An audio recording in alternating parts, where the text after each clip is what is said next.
வனிதா விஜயகுமார் அடுத்த கல்யாணத்துக்கு ரெடி ஆயிட்டாங்க. சின்ன வயசு கிரஷ கரெக்ட் பண்ண பாக்குறாங்க. வனிதா விஜயகுமார் ஒரு வாரிசு நடிகையா தமிழ் சினிமாக்குள்ள வந்து போதிய வாய்ப்பு எதுவும் கிடைக்காம அப்படியே சினிமாக்கு ஒரு பெரிய குண்டு போட்டுட்டு கிளம்பிட்டாங்க.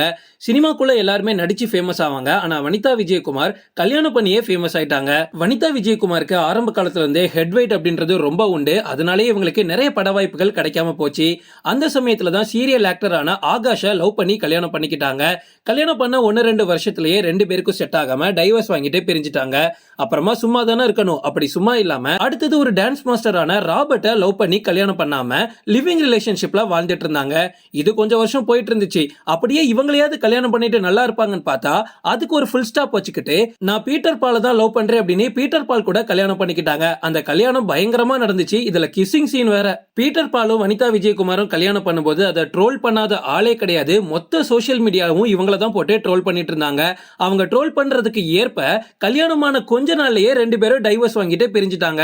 இதுக்கு பருத்தி மூட்டை குடவுன்ல இருந்துக்கலான்ற மாதிரி ஆயிடுச்சு. இப்போதைக்கு வனிதா விஜயகுமாரோட ஒரே ஒரு மோட்டிவ் என்ன தெரியுமா? அவங்களோட பொண்ணை நம்ம தமிழ் சினிமாவோட முன்னணி கதாநாயகியா மாத்தணுமா. எஸ், நம்ம தமிழ் சினிமாவோட ஃபர்ஸ்ட் டாப் ஹீரோயினா அவங்களோட பொண்ணை மாத்துறதுக்கு தான் வனிதா விஜயகுமார் இப்ப வேலை பார்த்துட்டு இருக்காங்க. லாஸ்டா நடந்த பிக் பாஸ் சீசன்ல கூட வனிதா விஜயகுமாரோட பொண்ணு பார்ட்டிசிபேட் பண்ணிருந்தாங்க. அவங்களுக்கு எந்த அளவுக்கு ஃபேன் பேஸ் வந்துச்சோ அதே அளவுக்கு ஹேட்டர்ஸும் இருக்காங்க. வனிதா விஜயகுமார கழுவி ஊத்துற மாதிரியே அவங்க பொண்ணை ஊத்துறதுக்கும் நிறைய பேர் இருக்காங்க. இந்த சமயத்துல ரீசெண்டா அந்தகன் படம் ரிலீஸ் ஆச்சுல்ல, அதுல வனிதா விஜயகுமார் நடிச்சிருந்தாங்க. வனிதா விஜயகுமாரோட அடுத்த டார்கெட்டா இருக்கிறது அவங்களோட அடுத்த கல்யாணம் தான். ரீசெண்டா அந்தகன் டீம் வந்து ஒரு ஃபங்க்ஷன் நடத்தியிருந்தாங்க. அதுல வனிதா விஜயகுமாரும் வந்திருந்தாங்க. அவங்க என்ன பேசியிருந்தாங்க அப்படின்னா, எனக்கு சின்ன வயசுல இருந்தே இப்ப வரைக்கும் ஒரு ஆள் மேல கிரஷ் இருக்கு அப்படின்னா அது பிரசாந்த் மட்டும்தான். தமிழ் சினிமால இருக்கக்கூடிய ஒரே ஒரு சாக்லேட் பாய் அப்படின்னா அதுவும் பிரசாந்த் தான். இந்த படத்துல நடிச்சது எனக்கு ரொம்ப ரொம்ப ஸ்பெஷல். ஏன் அப்படின்னா சின்ன வயசுல இருந்தே இப்ப வரைக்கும் ஒரே ஒரு ஆள் மேல நான் அவ்வளவு கிரஷா இருக்கேன். அவர் கூடயே அவரோட ஒய்ஃபா நடிச்சிருக்கேன் அப்படின்றதுல எனக்கு ரொம்ப பெரிய சந்தோஷம் அப்படின்னு சொல்லியிருக்காங்க. அது மட்டும் இல்ல, பிரசாந்தோட அப்பா மாதிரி எனக்கு ஒரு அப்பா கிடைக்காம போயிட்டாரே அப்படின்னு வருத்தத்தோடையும் சொல்லியிருக்காங்க.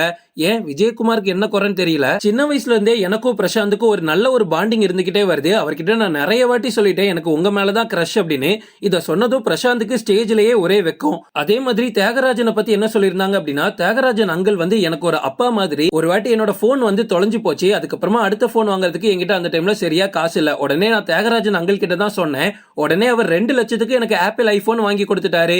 அதை தான் நான் இன்னைக்கு வரை யூஸ் பண்றேன் அப்படின்னு அவங்க போன் எடுத்து காமிச்சிருக்காங்க. இதெல்லாம் சொல்லும் போது ரசிகர்கள் என்ன நினைச்சிட்டாங்க அப்படின்னா, ரைட்டு அடுத்ததா கல்யாணம் பண்றதுக்கு பிரசாந்த் கிட்ட உருட்டுன்னு உருட்டுறாங்க வனிதா விஜயகுமார்னு ஒரு பக்கம் ட்ரோல் பண்ணிட்டு வராங்க. இந்த விஷயம் ஒரு பக்கம் போயிட்டு இருந்தா, இதுக்கு முன்னாடி ஒரு சம்பவம் நடந்துச்சு. உங்களுக்கு ஞாபகம் இருக்கான்னு தெரியல. பவர் ஸ்டாரும் வனிதா விஜயகுமாரும் கல்யாணம் பண்ணிட்டாங்க அப்படின்னு செம வேடிக்கையா ரொம்ப நாள் அதை வச்சு ஓட்டிட்டு இருந்தாங்க. என்ன நடந்துச்சு அப்படின்னா, இவங்க 2 பேரும் ஒரு படத்துல நடிச்சிட்டு இருந்தாங்க. அந்த படத்துல இவங்களுக்கு கல்யாணம் பண்ற மாதிரி ஒரு சீன் இருக்கு. அதோட போட்டோவை இந்த படக்குழு வெளியிட்டு இருந்தாங்க.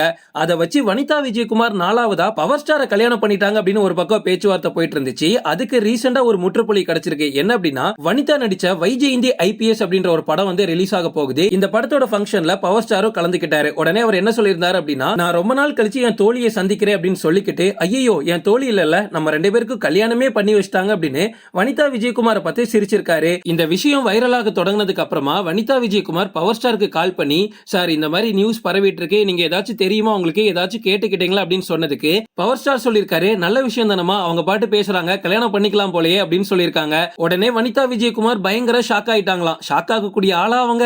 வனிதா அதோட நிப்பாட்ல பவர் ஸ்டார் கிட்ட சொல்லியிருக்காங்க, அதான் கல்யாணமே பண்ணி வச்சிட்டாங்களே, அடுத்தது நடக்க போற விஷயம் எதுவுமே நமக்குள்ள நடக்கலையே, அது எப்போ அப்படின்னு கேட்டிருக்காங்க. உடனே பவர் ஸ்டார் சொன்னாராம், எங்க மேடம் நீங்க தாய்லாந்துல இருக்கீங்க, நான் எங்கேயோ சுத்திட்டு இருக்கேன், எப்போ நம்ம 2 பேரும் ஒன்னு சேர போறோம் அப்படின்னு வேடிக்கையா சொன்னதா. இதெல்லாம் ஒரு விஷயம்னு ஸ்டேஜ்ல வனிதா விஜயகுமார் பெருமையா வேற சொல்லிட்டு இருக்காங்க. உடனே நீங்க என்கிட்ட கேட்காதீங்க, இதெல்லாம் ஒரு விஷயம் அப்படின்னு நீ எங்க கிட்ட வந்து சொல்லிட்டு இருக்கல அப்படின்னு சும்மா இருந்தா கூட அப்படியே விட்டுருவாங்க. இவங்க இந்த மாதிரி ஏதாவது சொல்லும் போது உண்மையிலே வனிதா விஜயகுமார் அடுத்த கல்யாணம் பண்ணிப்பாங்களோ அப்படின்ற ஒரு டவுட் இருக்கு. ஓகே ஃப்ரெண்ட்ஸ், இதோட நான் இந்த வீடியோ முடிச்சுக்கிறேன். இன்னொரு இன்ட்ரெஸ்டிங்கான வீடியோல நம்ம சந்திக்கலாம். Stay tuned.